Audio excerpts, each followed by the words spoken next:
gracias por la invitación para venir a Barcelona, que siempre es un placer para mí, que tengo muchos vínculos con esta ciudad, aunque sea yo un español nacido en Cuenca, ¿verdad?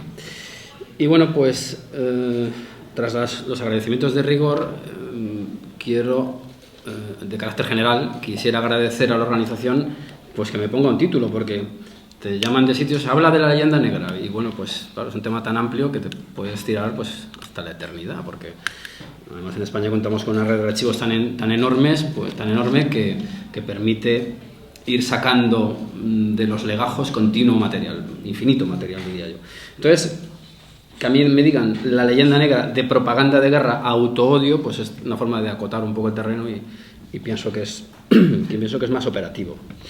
Y en efecto, tiene mucho que ver, cuando insertamos esta conferencia en un ámbito como el que nos envuelve esta tarde y en este congreso, pues que tiene mucho que ver con el conflicto que estamos viviendo, conflicto pues alentado pues por el repugnante racista Torra y sus corifeos y sus gentes afines, y por aquellos pues que tendrían aquí un triángulo azul con una estrella. Me imagino que esto es una reliquia recortada, ¿no? Exacto, esto es una señora liberada. Es una señora liberada, ¿verdad? Bueno, pues tiene muchísimo que ver porque como intentaremos demostrar mínimamente, pues bajo todas estas etiquetas que se le han puesto al catalanismo o a los catalanismos, porque hay diferentes especies de catalanismos, pues subyace, a mi juicio, pues una potente ideología negro-legendaria, y si nos damos cuenta, y además se ha ido viendo a lo largo del Congreso, todo el afán de los catalanistas actuales es borrar cualquier nexo, cualquier relación entre la Cataluña del siglo XXI en la que nos hallamos con España, como si un catalán no tuviera nada que ver, pues que es un tío de Tarrasa, siempre hablo de Tarrasa porque trabajé allí, entonces pues siempre Tarrasa me viene a la mente, como si alguien de Tarrasa no tuviera nada que ver con uno de Albacete. Entonces, claro, pues se trata de intentar pues fracturar idiomáticamente, falsificar históricamente, y bueno, pues que haya una ruptura que lo que ha provocado como primer resultado es una fractura interna de Cataluña que es evidentísima. Todos hemos dejado de hablarnos con algún amigo que lo fue, precisamente por su connivencia con esta ideología, que además tiene,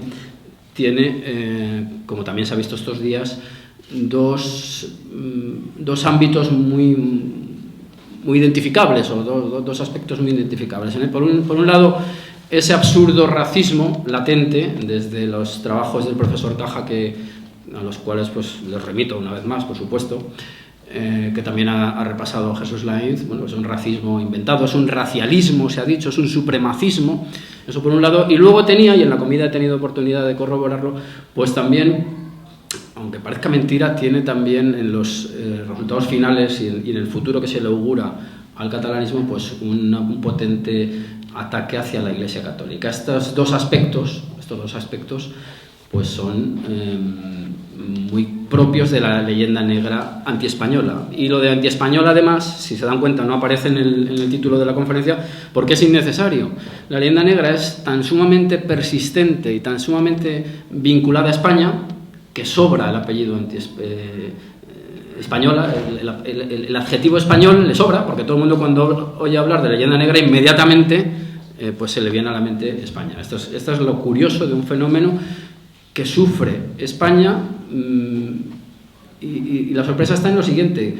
Evidentemente la propaganda hispanófoba se aquilató, cristalizó cuando España era la cabeza de un gran imperio, pero es que hoy somos una nación más dentro del contexto internacional, somos una nación, cierto es que potente, creo que somos el puesto 12 en estos rankings económicos, pero tenemos pues una especie de sustrato cultural que nos vincula a unos 500 millones de personas con las cuales podemos hablar como estamos haciendo ahora mismo. Entonces, bueno, pues esto es un poco la visión general y la conexión que creo que habría que justificar mínimamente con el congreso en el que estamos ahora mismo inmersos, ¿no?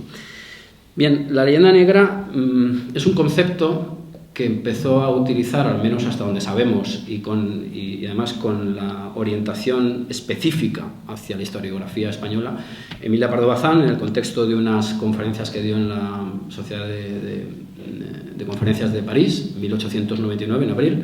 Es decir, casi cuando el Maine todavía estaba acomodándose en el lecho marino. Es decir, muy poco después, ella ya en Francia, pues por cierto, ahora que estamos en tiempos de este feminismo rampante, pues hay que decir que es la primera mujer invitada en ese contexto, ¿no?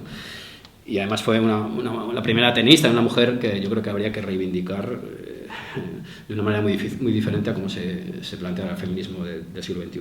Bueno, pues ella en Francia lo que vino a decir es que existían dos tipos de leyenda que gravitaban sobre España. Uno sería la leyenda negra y otra la leyenda dorada. Y ella además decía que era muy pernicioso habernos refugiado en las glorias del pretérito.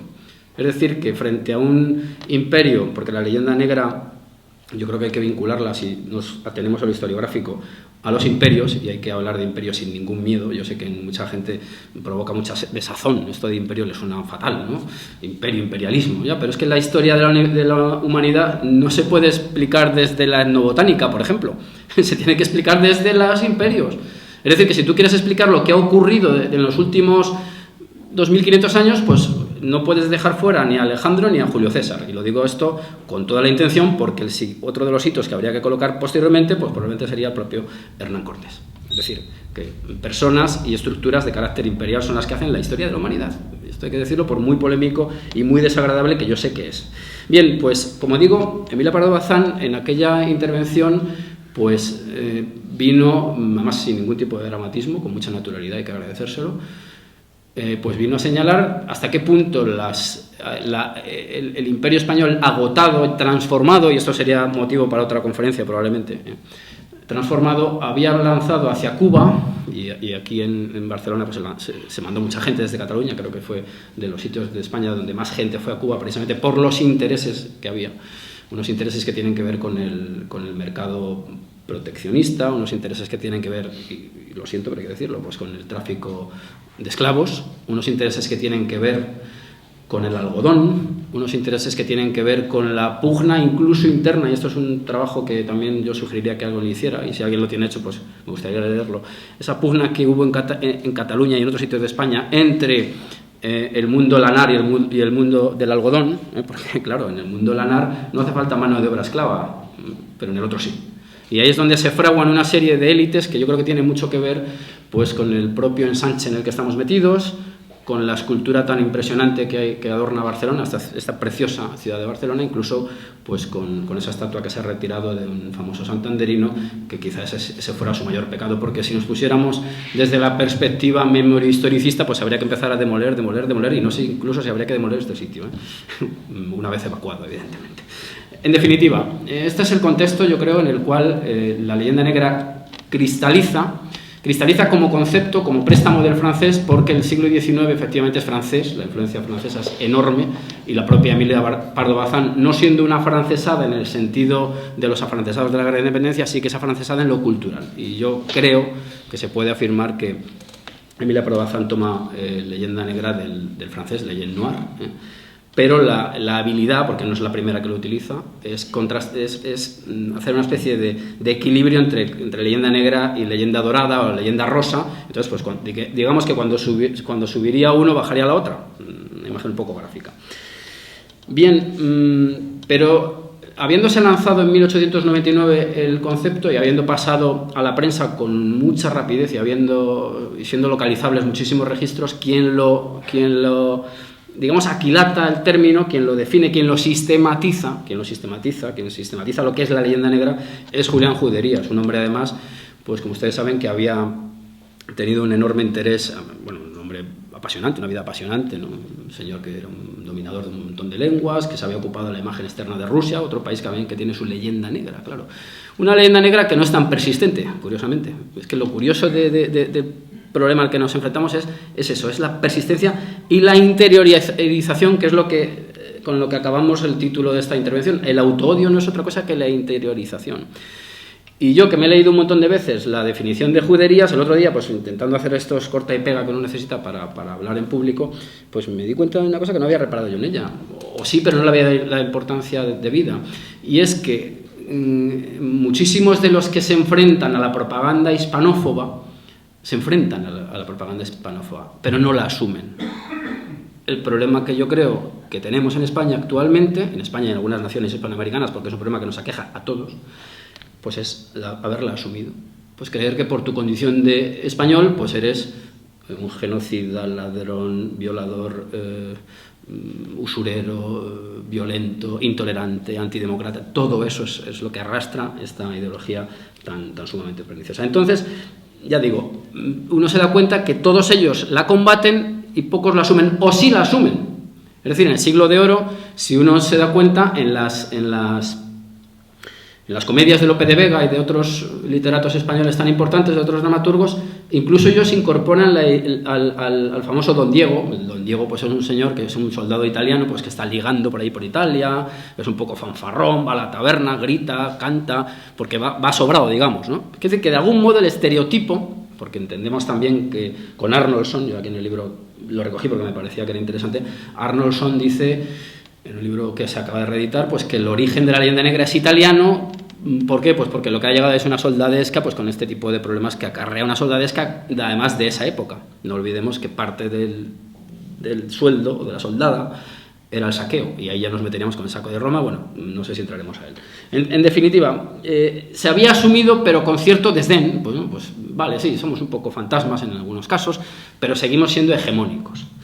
Bien, pero cuando ya el imperio se acaba, y nosotros, cuando digo nosotros, hablo de la escuela del materialismo filosófico, entendemos que lo que muchos dicen que es el ocaso o el declive del imperio es la realización del mismo, según el ortograma aceptado en la escuela de Salamanca e impulsado por Sepúlveda e impulsado después por Francisco Suárez.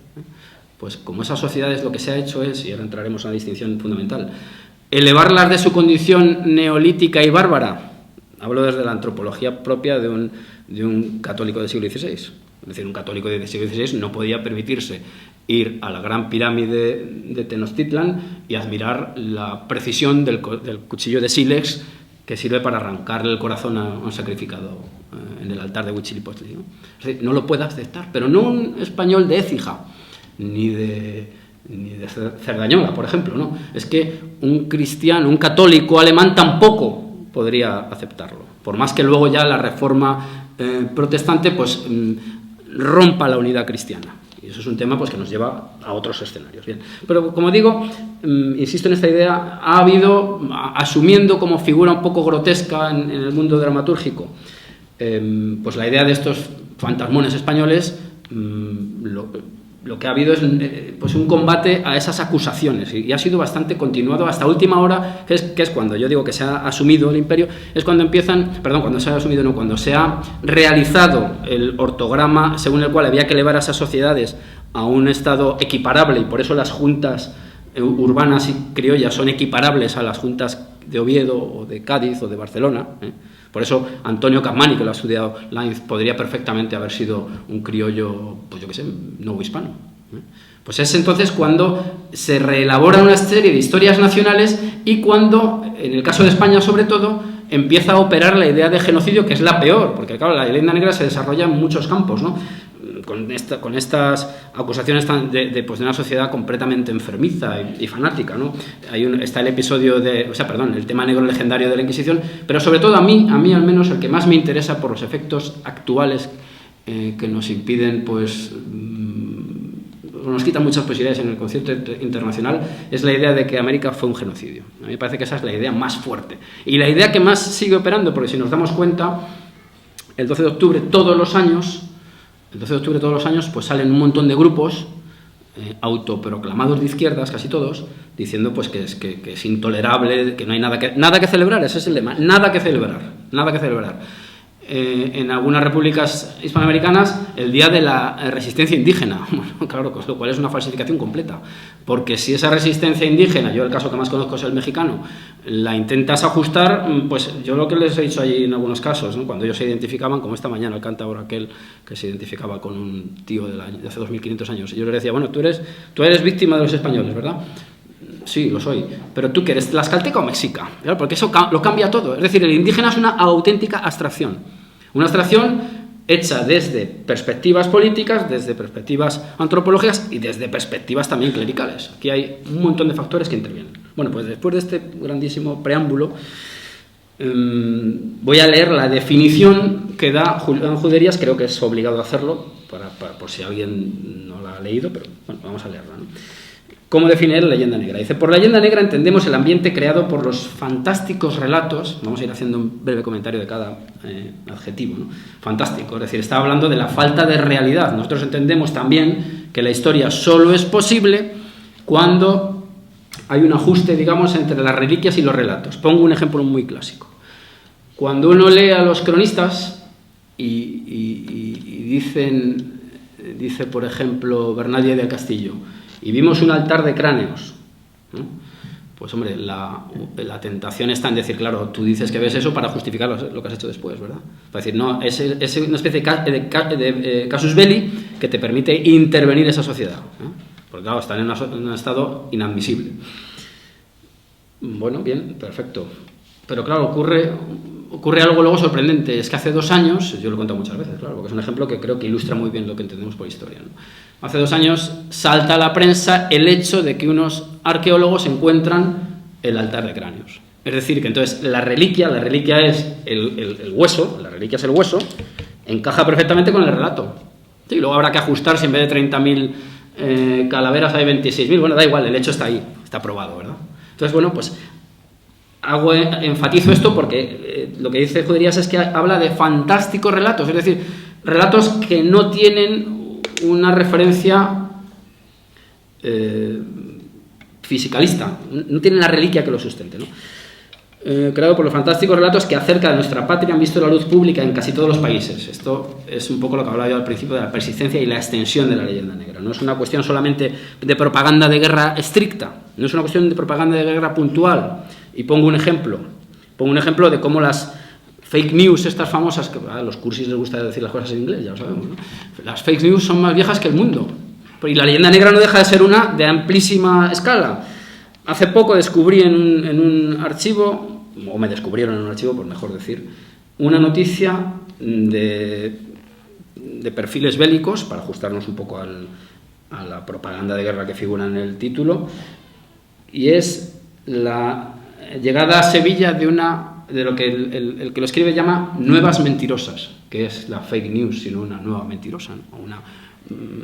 Una novedad fallida, no sé, hay un montón de términos. Tengo también otra localizada en la época de Felipe II, donde Felipe II manda a sus embajadores italianos, en Italia, que desmientan la noticia que ya corre, según la cual ha sido muerto de un arcabuzazo. Claro, eso era, pues es una mentira que, lanzada en ese contexto de guerra con los herejes protestantes, pues puede causar una conmoción enorme. Bueno, pues es curiosísima esta noticia, la leo porque me parece deliciosa, ¿no?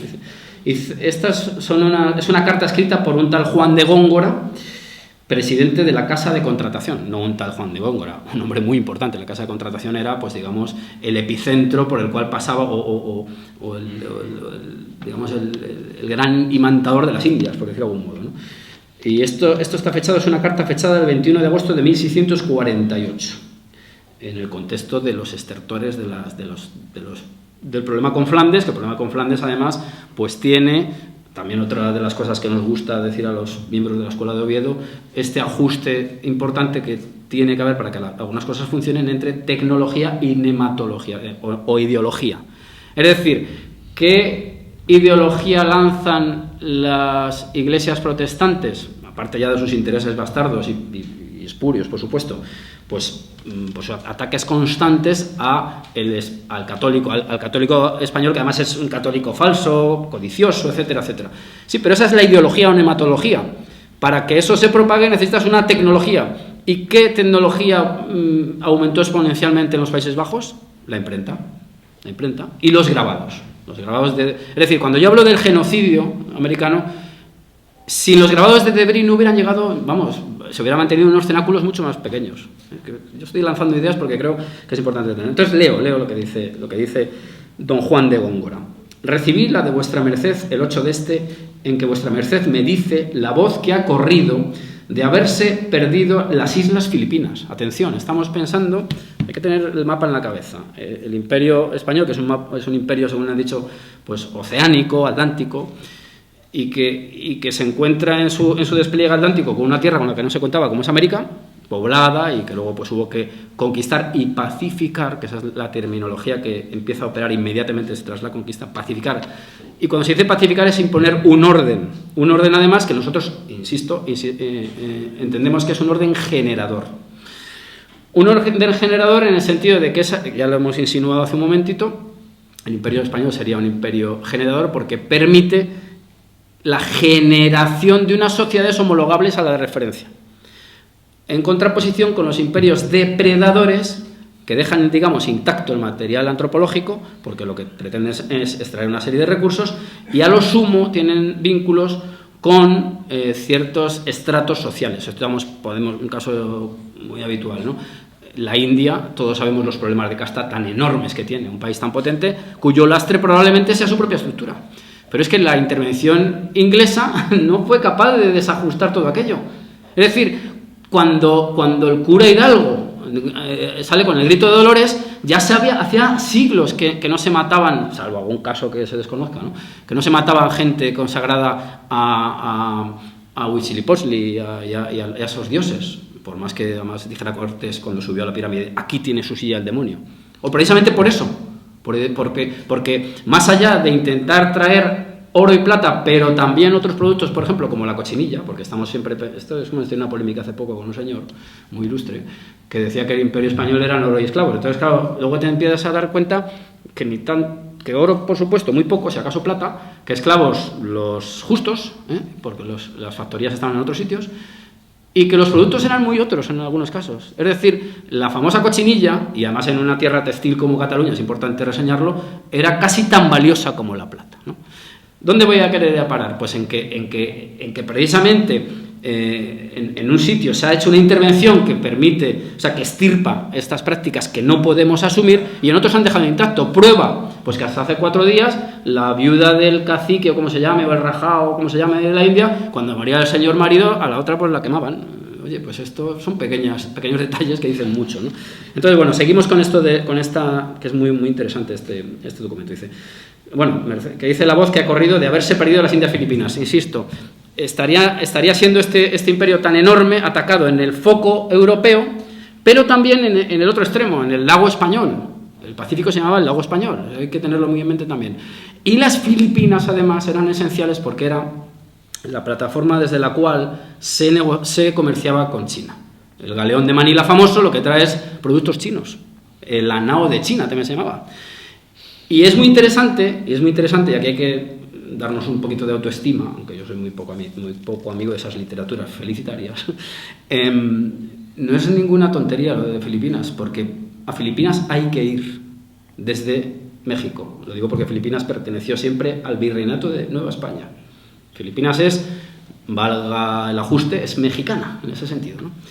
Claro, es relativamente fácil coger desde Acapulco un barco o desde un puerto mexicano y llegar hasta Filipinas, pero hay que volver. Y eso lo hizo, por cierto, un hombre con faldas, Andrés de Urdaneta. Claro, y esto es fundamental decirlo, es decir que otra de las cuestiones, porque ya digo que la leyenda negra se despliega en muchísimos campos. Una de las acusaciones clásicas sobre los españoles es su incapacidad para la ciencia. Bueno, pues en primer lugar, el que diga eso tiene la obligación de definir lo que es ciencia, y no va a poder porque no hay ciencia, sino que hay ciencias. Y precisamente navegar y contranavegar, hacer el viaje y el tornaviaje exige unos conocimientos de todo tipo y un nivel tecnológico altísimo. Y entonces por eso demuestra que estábamos a la altura de los tiempos, porque además también ha salido estos días, claro, una sociedad tan nefasta, hombre, pues si te hace el viaje y el tornaviaje, si da el viaje a toda la Tierra, que además verifica la teoría de la esfera, que eso es una cosa absolutamente fundamental, y te ofrece un Cervantes, pues hombre, tan mal no puede estar esa sociedad. Es una sociedad de bestias con forma humana, como diría nuestro compatriota Joaquín Torra, pues es imposible que haga esto. Entonces hay que decirlo claramente.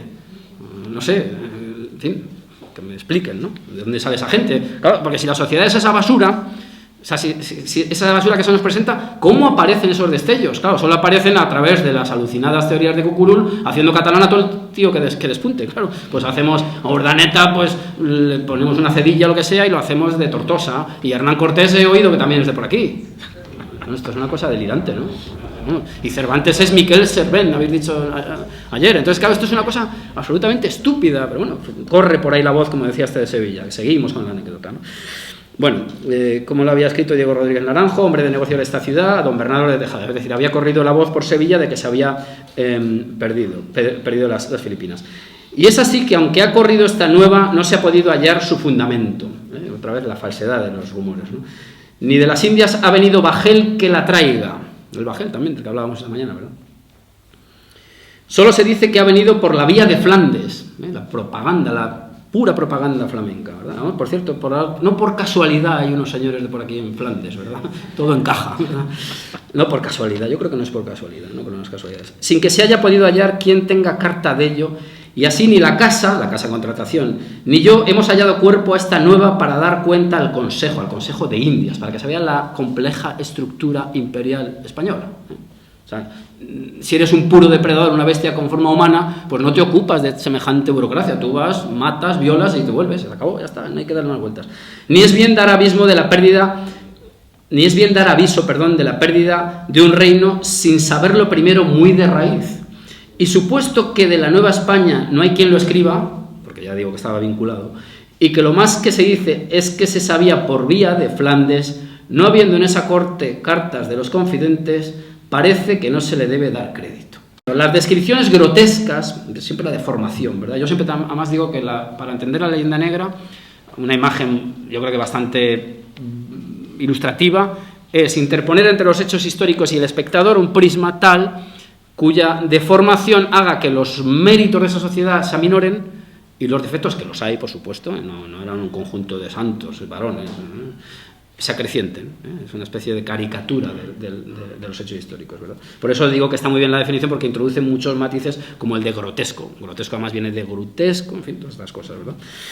Grotescas que se han dicho siempre con el carácter de los españoles, algo que sea una impronta nuestra, de la cual no nos podemos quitar. Estos días además he escrito un artículo sobre Goytisolo, porque Goytisolo es muy importante en la reactivación de ciertos tics catalanistas o hispanófobos, si se quiere. Juan Goytisolo, que habla de España literalmente como país de mierda. Bueno, Juan Goytisolo, porque yo además creo que en cuanto al problema catalán o catalanista, yo, por supuesto, he leído vuestros libros y estoy totalmente agradecido de esas fuentes tan enormes, pero creo que falta por hacerse un análisis profundo de la reactivación del catalanismo en los años 60 y 70. Yo creo que el catalanismo de hoy, yo no niego que no tenga conexiones con el siglo XIX, los tiene, por supuesto no lo voy a negar, pero esa reactivación se hace por otras vías. Por ejemplo, con la puesta en circulación de rótulos como señas de identidad. Es decir, hoy, a pesar de lo que dice Torra, y ha publicado, y además se lo vamos a recordar hasta el día del juicio final, si aguantamos, ¿verdad? Porque es inadmisible que nos llamen lo del ADN, estas barbaridades. Es decir, hoy lo que ha escandalizado al personal es que don Joaquín diga que tenemos un bache en el ADN, porque claro, eso te emparenta con Hitler, bueno, eso es basura pura, ¿no? Es repugnante, yo no sé ni cómo este señor sale a la calle, pero bueno, sale, y en coche oficial, ¿no? Pero hoy casi nadie se atreve a sostener las tesis racialistas. Y estoy diciendo racialistas por ser suave, ¿eh? Porque una vez que cae la Alemania hilderiana, ya nadie podía coger un pie de rey y empezar a medir si eres dolicocéfalo, braquicéfalo, si el rostro está más... Es que claro, la frenología se acabó ahí. Y entonces se produce un desplazamiento... Se produce un desplazamiento del ámbito médico, porque además en los libros de caja lo interesante es que uno de los... hay mucho antropólogo criado en Francia y mucho médico al principio, pero luego lo que hay es otra cosa. O sea, Goytisolo no es médico, es otra cosa. Son hombres ya de la cultura. O sea, la biología se queda aparcada porque es que es imposible. O sea, es que claro, si en el altar de cráneos que hubiera que hacer en Barcelona nos ponen todos nuestros cráneos, yo dudo que el doctor Robert sepa si yo soy español nacido en Cuenca, que lo digo porque ya para evitar todo tipo de aldeanismos, o si soy español nacido en Martorell, por ejemplo, ¿no? Eso es imposible. Entonces se produce un desplazamiento y entonces Por eso digo yo que creo que hay que abundar en los movimientos y documentos de los años 60, porque empiezan a rodar en el 69, por ejemplo, seña de identidad. Es que seña de identidad es lo que te permite a los nous catalans.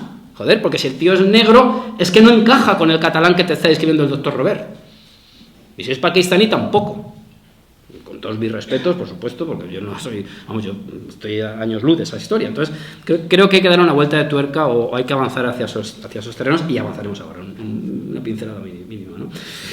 Bueno, sigue Juderías. La ignorancia sistemática de cuanto nos es favorable, lo que decía yo del prisma, y honroso en las diversas manifestaciones de la cultura, ahí ya Juderías se daba cuenta de la potencia de la cultura, y del arte. Las acusaciones que en todo tiempo, la persistencia, se han lanzado contra España, fundándose para ello en esos exagerados, malinterpretados o falsos en su totalidad, las nuevas mentirosas de las que hablábamos, ¿no?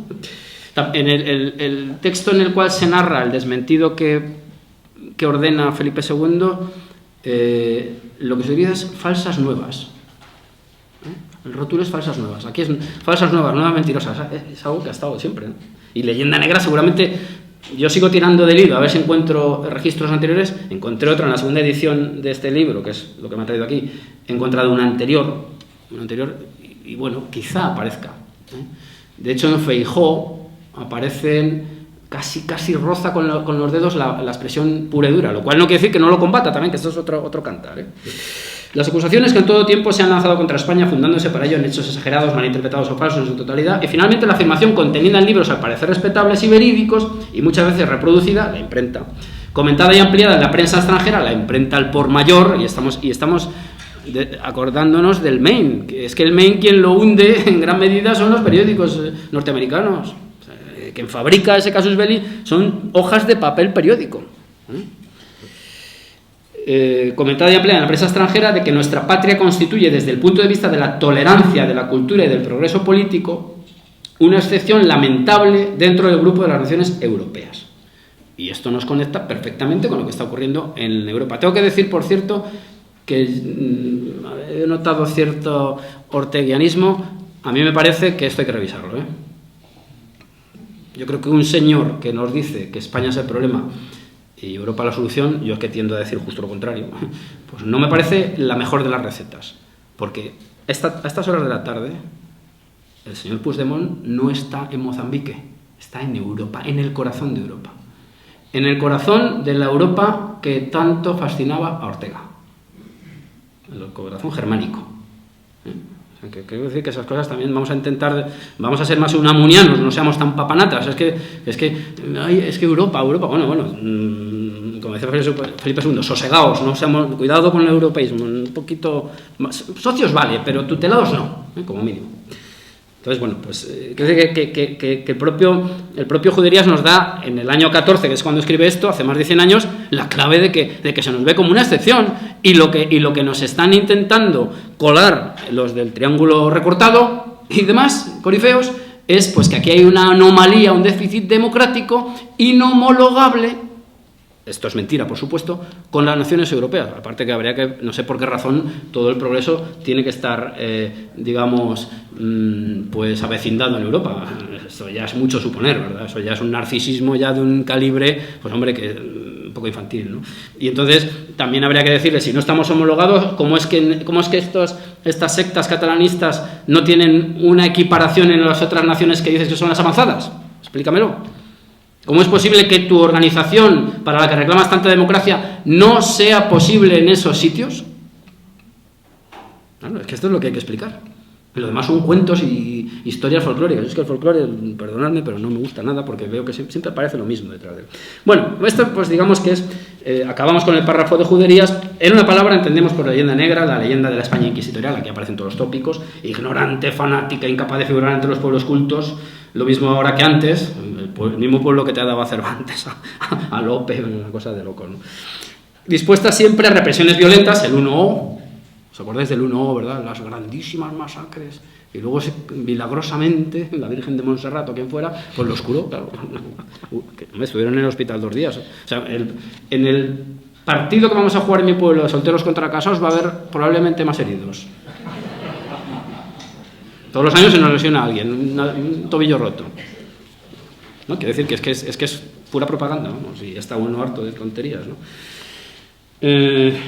Dispuesta siempre a las represiones violentas, enemiga del progreso y de las innovaciones, o en otros términos, la leyenda que habiendo empezado a difundirse en el siglo XVI a raíz de la Reforma protestante, no ha dejado de utilizarse en contra nuestra desde entonces y más especialmente en momentos críticos de nuestra vida nacional como el actual. La leyenda negra ahora, este libro yo lo publiqué hace 4 años, a mí me conocen 4 gatos, se agotó y ahora se ha reeditado.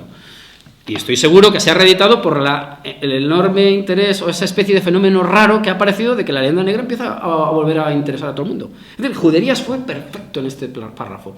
Cuando hay crisis nacional, aparece la leyenda negra y la contrapropaganda. El caso del Maine es interesante porque justo en esas... el caso del Maine es Cuba, vamos. En ese contexto, en Estados Unidos les da por editar a las casas. Qué casualidad, ¿verdad? Siempre aparecen las casas cuando tiene que aparecer. Entonces, claro, me parece que es ajustadísimo. Esto es de 1914. Bien, pero Juderías no es el primero que es... Pero, insisto, en contra nuestra. De momento parece que dice, pero no nos lo tragamos todavía, aunque ya ahí estaban empezando a tragárselo de algún modo, ¿no? Pero claro, contra la propaganda antiespañola se habían alzado ya muchas voces muy autorizadas. Voy a decir uno que es una de mis debilidades, aunque su antisemitismo no me gusta, pero bueno, el resto sí me gusta, ¿no? Hablo de Quevedo. Y Quevedo, con 29 años, escribe en 1609, también en estos contextos bélicos, una obra que se llama España defendida de los noveleros y sediciosos y los tiempos de hoy. Es que el título es una maravilla absoluta. O sea, el título te lo dice todo, ¿no?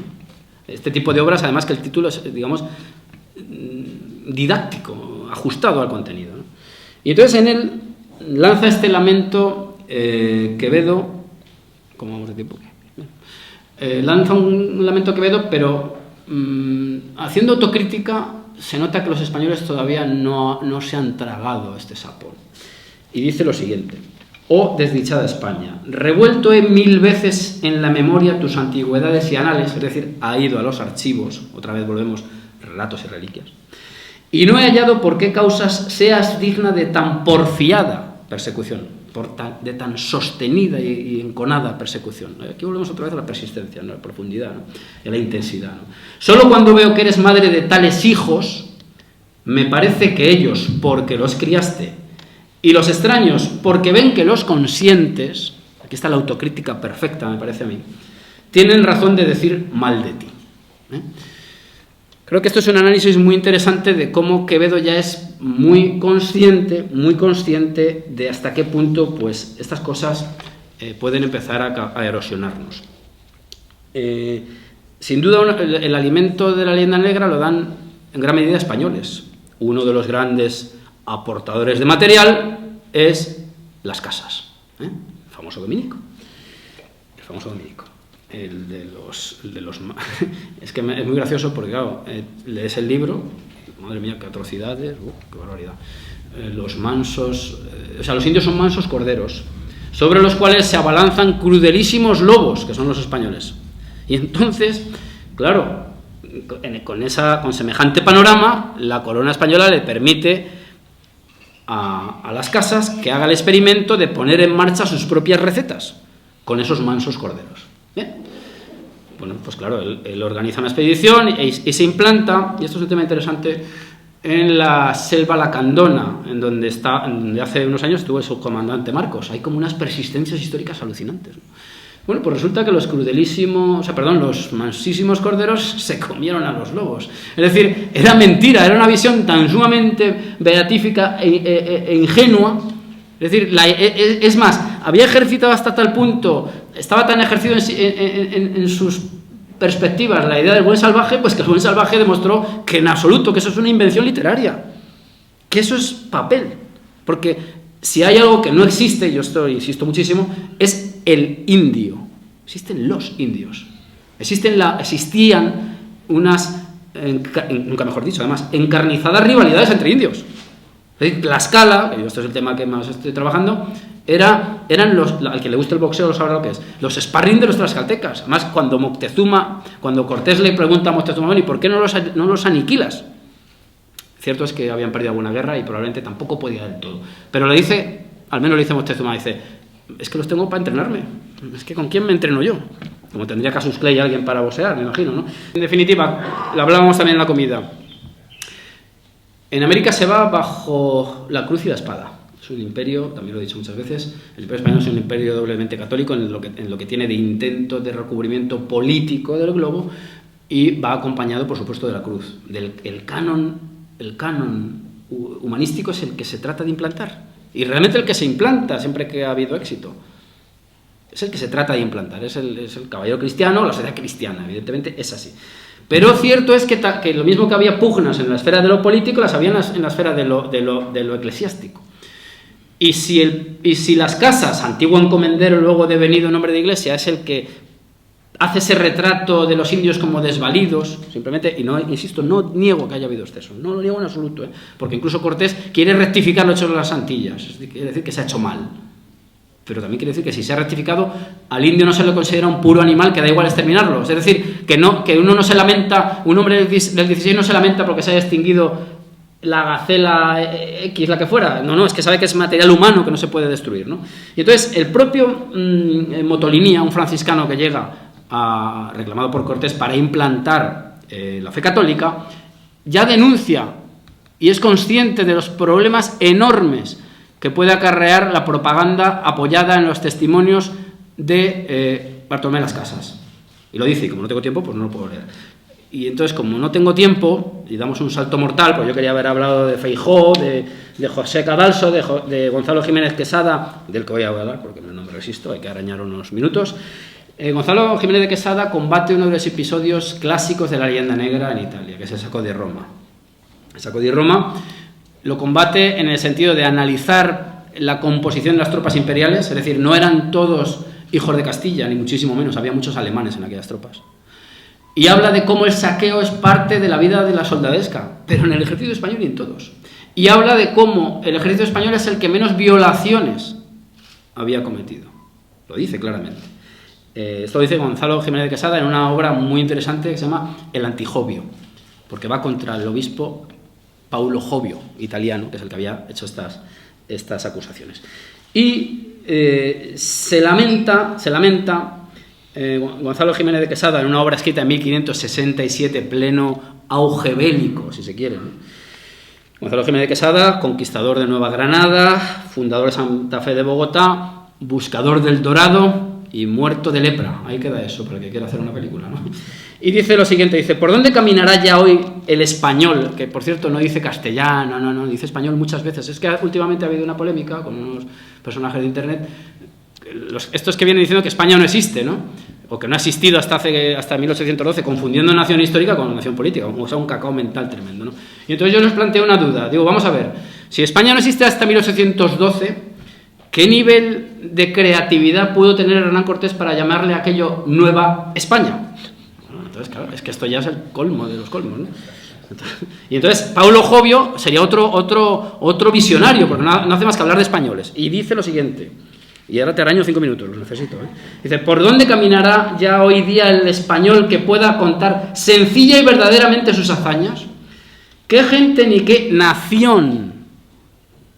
Lo dice, nación histórica, no política, evidentemente, claro que no. Claro que existía un duque y un vasallo, pero es una nación histórica, canónica. ¿Qué gente ni qué nación le querrá oír sin mezclalle 1000 fábulas en los cuentos verdaderos? No es esto la leyenda negra, no es esto las falsas nuevas, no es esto las nuevas mentirosas, ¿verdad? Y 1000 cosas que no pasaron con las que pasaron, la mezcla falsaria, ¿verdad? Dice, de manera que a esta cuenta no se la hallará la cierta casi en ninguno de los extraños escritores. Los extraños escritores son los escritores extranjeros. Bien. Acabo. Vamos a ver. Por ir dejando abierta una puerta para futuras cosas, ¿eh? Vamos a ver, yo he hablado antes y creo que es muy importante que si se quiere abordar el tema catalanista se vaya uno a los años 60, cuando hemos dejado los cráneos en el armario y cuando estamos pendientes de la cultura. Bueno, pues en España, desde el final de los años 50, se configuró un grupo, hemos publicado ya bastante documentación al respecto en el Catoblepas, en el proyecto de filosofía en español, vinculado al Congreso por la Libertad de la Cultura, que es la propaganda cultural impulsada por uno de los imperios, el imperio americano, en la posguerra mundial. Se trataba de buscar para Europa fomentar unas élites intelectuales que tuvieran un inequívoco aliento anticomunista, estamos oponiéndose al imperio soviético, y que favorezcan la idea, y esto les va a sonar ya continuamente, del federalismo, los Estados Unidos de Europa, que es un poco lo que quieren, sobre todo los estados poderosos de Europa, para hacer negocio con nosotros. Esto es interpretación mía, ¿no? O lo que quieren algunos arbitristas del siglo XXI en España, tipo Margallo, candidato al PP, que quería ceder toneladas de soberanía a Europa, si no me equivoco, bajo la coartada del federalismo. Bien, pues en España se configura un grupo, el franquismo muchas veces es adjetivado como nacionalcatolicismo, ¿verdad? Eso se oye muchísimo por ahí, ¿no? Bien, pues llevamos unos años intentando poner en marcha la idea del federalcatolicismo. ¿Por qué razón? Pues porque todo el grupo que cohesiona el Comité Español del Congreso por la Libertad de la Cultura, tutelado desde París, dando becas y propiciando encuentros, ahora vamos a decir al que me quiero referir nada más, eran gentes, evidentemente católicas, de los años 60, gentes que se habían desviado de la ortodoxia franquista, pero que por supuesto eran anticomunistas. Bien, pues estas gentes son las que en los años 50 y sobre todo 60 empiezan a realizar una serie de encuentros discretos, pero autorizados, configurados entre dos realidades. Una se llama Castilla, los primeros dos bloques, y otra Cataluña. Los encuentros Cataluña-Castilla. Yo por eso, si ustedes se fijan, nunca digo castellano, no me da la gana. Porque, entre otras cosas, porque como yo tengo 46 años y no fui al colegio con Pizarro, pues yo no puedo hablar como ellos. Estamos hablando en español, pues decimos petate, decimos chocolate y otra serie de cosas, ¿verdad? Canoa, por ejemplo, ¿no? Bueno, pues este grupo trató recogió una idea que se había circulado en ambientes historiográficos, en ambientes teologales, si se quiere, de comunidades diferenciadas, con unas comunidades diferenciadas que harían las tesis de Américo Castro, las comunidades religiosas, ¿no? Entonces aquí, y esto también mezclado con esa especie de revival del comunerismo que ha habido en España durante muchas ocasiones, ¿verdad? Entonces ellos empiezan, sobre todo Tierno Galván, a utilizar mucho la expresión comunidades diferenciadas. Por eso digo que los rótulos hay que analizarlos. Hecho diferencial es una cosa que empieza a funcionar en los años 20, justo cuando ya hay que llamar a Miguel Primo de Rivera, oye, ven para acá que tenemos un problema muy serio. Señas de identidad se está aquilatando, se está lanzando en los años 60 últimos, lo que hemos dicho, ¿no? Pues comunidades diferenciadas lo empiezan a utilizar constantemente este grupo.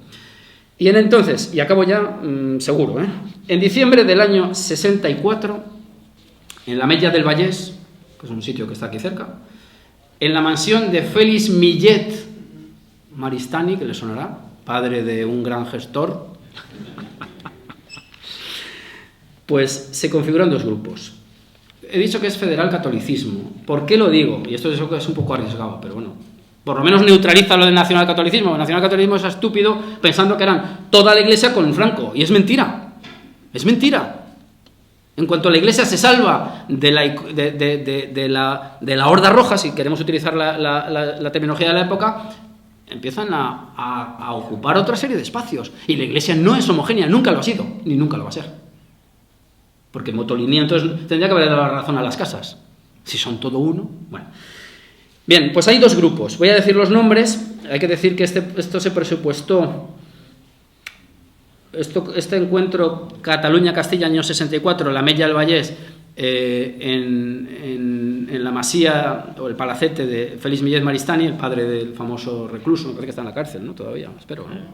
No, ya no. Bueno, pues nada, qué pena. Bueno, pues entonces, con un presupuesto de 39.815 pesetas, del cual pues se sacó dinero, por ejemplo, para regalarle a Antonio Badía Margarit, sí, un libro publicado,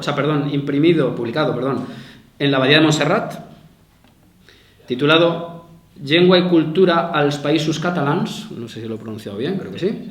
Se sacó también para un detalle con la señora, unas flores que se le regalaron.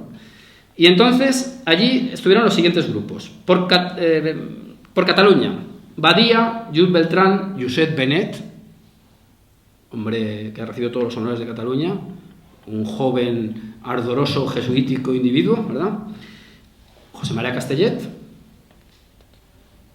Cuito, Gomís, los Gomís son los de la revista El Ciervo. Sí. ¿Vale? María Manent, Mariano Manent, vamos. Raventós, el deslizamiento hacia el PSC y el gran tocomocho para los charnegos, digo claramente. También Valverde. ¿Y por los castellanos quiénes estuvieron? Pues hombre, un representante del jesuitismo más refinado, ¿no? Y además autoridad del eticismo socialista de los 80, para decirlo con todas las letras. José Luis López Aranguren.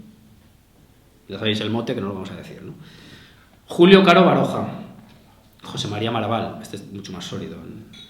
Pablo Martí Zaro, que era el secretario de este grupo, el Comité Español por la Libertad de la Cultura, el que recibía órdenes y dinero por parte del francés Pierre Emmanuel, desde la avenida Haussmann de París.